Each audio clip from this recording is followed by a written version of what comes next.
Grand format avec notre invité Arnaud Presdorf, fondateur de Pédiatre Online.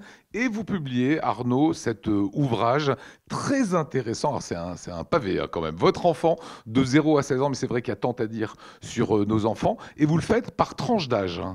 Oui, aux éditions Hatier, c'est un livre où je suis vraiment content, c'est 3 ans de boulot, et je me suis amusé à le peser, ici, sur la balance pour nouveau-nés, 1,2 kg. Oui, c'est par tranche d'âge, ce qui fait que c'est très pratique pour le sommaire, pour les parents. Exactement. Alors, c'est les vrais questionnements qu'on peut se poser, nous autres parents, sur l'allaitement, sur l'alimentation, sur le langage, sur les écrans que nos jeunes consomment, sur l'adolescence, sur les premières règles. Voilà, vous passez vraiment tout en revue. La question est-ce que c'est à destination des parents ou des ados, finalement? Alors, c'est tout à fait intéressant ce que vous dites là. D'ailleurs, pas plus tard qu'hier, j'ai un ado qui est venu avec sa maman.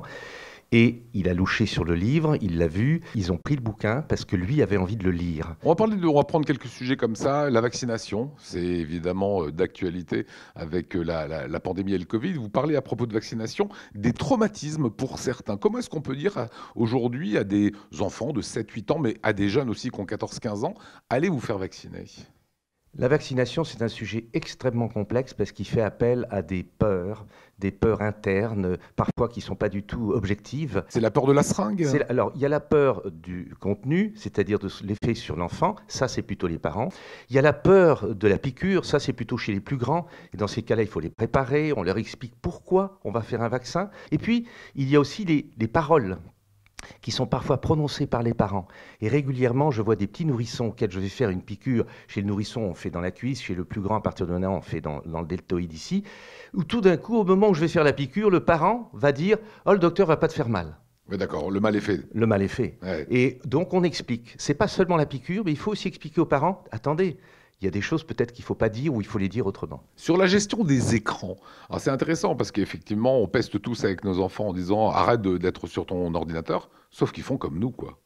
L'écran, c'est indispensable pour l'enfant parce que ça fait partie de notre environnement. Le smartphone, chez un adolescent, c'est normal. La question va se poser à partir de quel âge? Et là, ça devient compliqué. Il y a une règle simple. Avant 3 ans, 0 écran. C'est facile à retenir pour tout un tas de raisons que je ne vais pas développer là, mais j'en parle dans le livre. Par contre, après, on va y aller progressivement. L'Internet, ça va venir plus tard. Toujours les parents pas trop loin. Et puis, c'est un contrat de confiance. Le parent fait confiance à l'enfant et l'enfant doit respecter le contrat. Autre sujet, c'est la crise d'adolescence. Large chapitre consacré aux ados, c'est le changement de corps, c'est la mue, c'est la sexualité, c'est l'opposition aux parents. En fait, tout est normal, quoi. Il faut passer par ça. En fait, l'adolescence, c'est vraiment une période passionnante. Simplement, nous, parents, on a oublié qu'on était ado, première chose, mais surtout, on n'hésite pas à dire à son ado « Ah, moi, tu me la fais pas à moi, tu sais, j'ai été ado avant toi. » Donc, on est doublement mauvais. L'ado a besoin de s'opposer.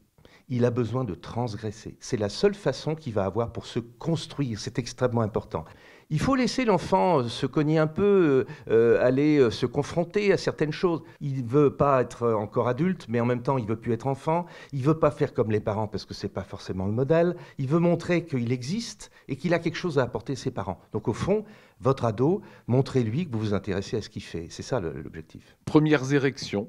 Voilà, vous y accordez un chapitre. Oui, parce qu'il n'y a pas de tabou. Et très souvent, ça commence à la naissance d'ailleurs. Quand je fais l'examen du nouveau-né, quand un bébé vient de naître et qu'au bout d'1 jour, on fait l'examen du nouveau-né devant les parents, on aime bien avoir à la fois le papa et la maman, ou les 2 parents qui sont là. Eh bien, quand c'est un garçon, déjà, on va vous leur expliquer certaines choses. Le décalotage, par exemple, c'est tout bête. Mais le décalotage, parfois, il y a des parents qui vont s'acharner alors qu'on n'est pas pressé.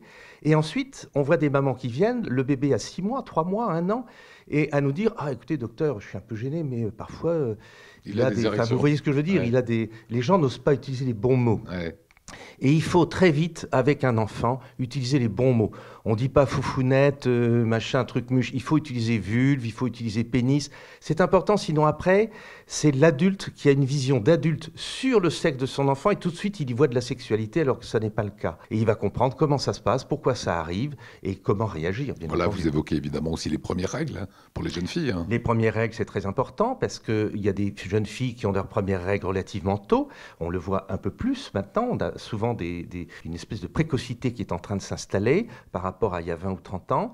Et donc, la jeune fille, mais le parent aussi, va pouvoir, grâce au livre, revoir les classiques.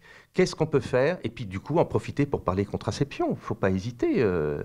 L'ado a droit aussi à savoir ce qui peut être bon pour lui.